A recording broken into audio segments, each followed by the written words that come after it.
Live from Fargo and serving you on TV, online, and on the go. This is Valley News Live at 6.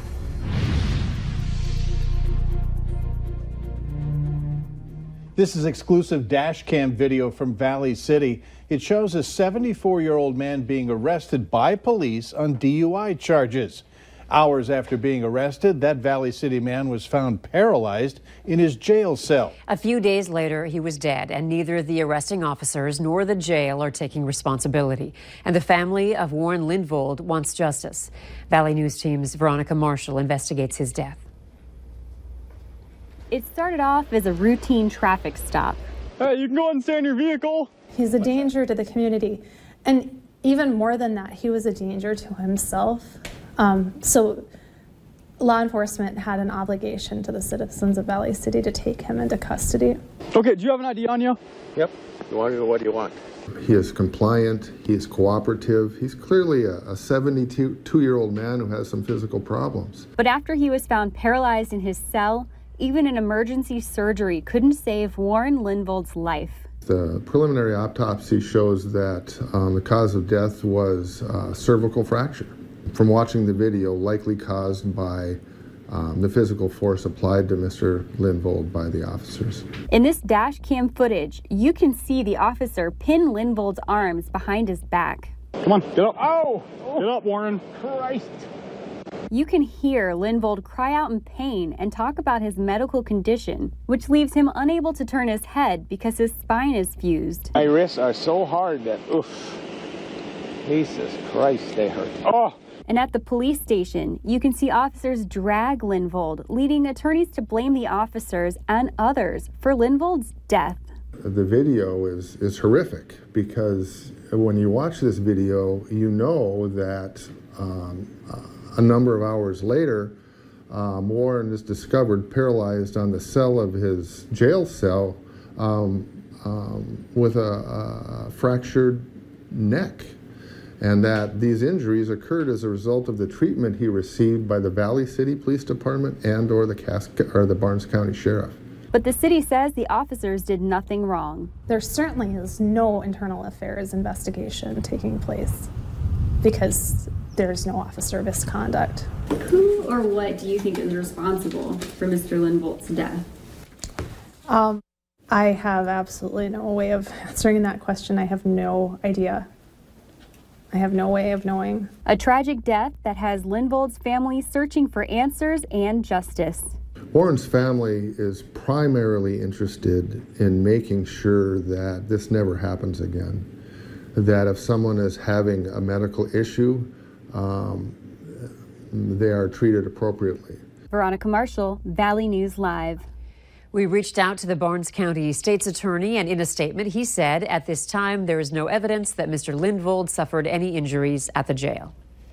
They don't know exactly what caused the problem, but we're told that 911 service within the Red River dispatch system has been fixed. Reports say CenturyLink had experienced some kind of a statewide problem, which impacted 911 lines locally and with the Grand Forks public safety system. For Grand Forks, 911 calls have been rerouted. Anyone who has a need for police, fire, or emergency medical services should call the non-emergency line, 701-746-2542 in Grand Forks. And look for more on this story on valleynewslive.com and later tonight on Valley News Live at 10. A light jacket or a hoodie was certainly needed today in order to deal with the dip in temperatures, at least early on. Let's find out from Hutch if something even warmer should be worn outdoors tonight. Hutch? Well, so far here at the Backyard Barbecue in South Fargo, I've managed without any coat or sweater at all. It's been pretty comfortable. The sun not keeping it too hot, even though temperatures are on the cool side, and we've had that north wind that's been cool throughout the day. Let's take a look at those numbers. First and foremost, we do have some clearing showing up on the satellite out to the west, and that is eventually going to push through the southern Red River Valley here in the next couple of hours, so we could even see the clearing line on the Skycam moments ago. Looks like it'll be cloudy for the majority of the evening hours out in Lakes Country. But temperatures, well, we're not getting any warmer. Maybe out to the west where you have full sun, a chance to warm things up. We'll see 60s for the next couple of hours, and we're on our way, folks, into the 40s overnight. So it's going to be mighty chilly out there. If you do crack the window, you may actually need to throw an extra blanket on the bed, both in Grand Forks and in Fargo. Let me introduce you to tonight's Cash-Wise Backyard Barbecue winner. It's Mort Sarabach, that's correct. Mort, where did you sign up to win? Well, my wife signed up on Cash-Wise 13th Avenue South, and I would encourage people to take advantage of this opportunity because we went out there to shop and she wanted to buy some meat, and she signed her name up. And then we got a phone call, and here we are. We had a wonderful dinner here with friends and neighbors. Wonderful. And then at the same time, I want to appreciate Cash-Wise and also appreciate Valley News Live that you have come here. We had a wonderful day, and thanks for the weather you brought it here today. Not bad at all, huh? And Perfect day. how was everything, everybody? Okay, that's a bunch of thumbs up out here. Yeah, we're having a good time as we wrap things up. Now, this cold weather isn't going to stick around forever, ever. I will have details on a serious amount of heat heading up in our forecast here in just a few minutes. And, Mike, I know I offered for you to come out to the backyard barbecue tonight because, I wasn't feeling up to it. But you said it was a little too cold for you, so I stepped in and headed on out again. Now, back into the studio. Okay, thanks, Hutch. Bond was set at $10,000 for a North Dakota woman charged with crimes related to fake adoption proceedings of Native American children. 47-year-old Betty Jo Krenz of Woodworth turned herself in on an arrest warrant issued for their arrest in April after having been found to have staged adoptions, taking money from families, and never producing a baby for those wanting to provide foster care. Krenz is facing charges of theft of property and unauthorized use of personal identifying information. Prosecutors say the man involved in an hours-long standoff with law enforcement in Rolette County, North Dakota, is now being charged with murder. A criminal complaint shows investigators believe 49-year-old Ronald Wooten of Rolette shot and killed James Pochant yesterday. Police got a 911 call yesterday morning from a woman who said her husband was armed and making threats. She was able to leave the house with her child and get to safety.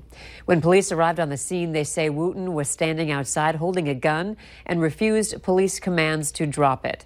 Neighbors were evacuated and the standoff continued for several hours until Wooten tried to run toward his vehicle and was arrested. Prosecutors say after the arrest, officials went into the home and found the deceased male inside. Wooten also faces charges for attempted murder for allegedly firing a shot at a SWAT vehicle. Authorities have confirmed that the body found in a pickup in Lake Sakakawea is connected to the disappearance of a North Dakota woman. 32-year-old Olivia Lone Bear from Newtown has been missing since October after being last seen leaving a restaurant. The pickup was recovered in Lake Sakakawea on the Fort Berthold Indian Reservation. The FBI is working to positively identify the body. A whistleblower whose car was hit by an uninsured van is now seeing some justice. Earlier this week, we reported that Desiree Halverson of Frazee, Minnesota, is facing more than $2,000 in vehicle damages after a van backed into her parked car. The male driver of that van then gave Halverson false insurance information. At the time of our story, there was no police report on the incident. However, following our story, we confirmed that Moorhead police have charged the man with a gross misdemeanor for no proof of insurance and driving after revocation. We'll keep you updated on whether or not Halverson will be on the hook for repairs to her car. There's a new, quicker way to report certain crimes in Grand Forks. Police say it involves a new online system. Crimes like property theft, criminal mischief, and identity theft can be reported in a matter of minutes. To access the online crime report, we've created a link. You can go to valleynewslive.com and click on this story. Also, crimes that involved a suspect or evidence must be reported to the police department directly. Volunteers from a local church finish up the latest Habitat for Humanity home. Later on Valley News Live at 6, hear about the family who's moving in. Up next, excuses used by people when they get pulled over while driving. See if any sound familiar.